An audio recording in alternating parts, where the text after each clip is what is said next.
afande Wambura wewe mwenye mapumbu ya kutepeta kama ya mbwa, funga choo chako cha mdomo. Koma kuwasema watu tunaosema twende watu wakaandamane kwamba tunavunja sheria.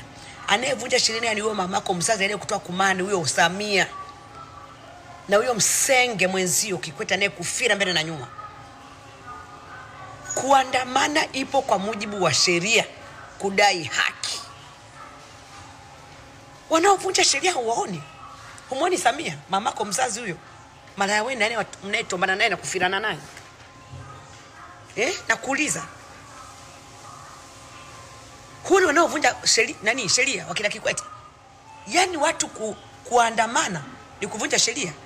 Nani kasema? Polisi tatizo hamna kazi. Mna kazi yani kufilana acheni. Ndio maana hata nguvu za kiume hamna. Wewe Wambura mna akili timamu kweli? Sura nzito, sura ngumu. Tarehe 29 tuko barabarani Msenge wewe. Weka mapumba yako ya kunuka.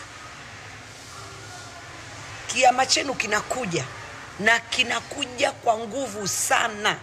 Nyie polisi taka kabisa wa jamii. Nani anawaogopa? Kumara mama yenu mbwa nyie kabisa. Nasema kumara bibi yenu. Polisi mnaweza kupiga watu, jana mmepiga watu bila kosa lolote. Wasenge nyinyi. Walikuwa pale mahakamani. Polisi hutakiwi kuwa mahakamani. Ile sio sehemu yako. Sehemu ya mahakama wanatakiwa kuwepo wale watu wa mahakamani. Wa magereza ndio watakuwa kuwepo pale mahakamani, na sio wewe polisi kumanyoko zenu mbwanye. Mnatakiwa mpe wewe Mlilo kumanyoko sura nzito kama umetapikwa. Mlilo na kumind kumara mamako.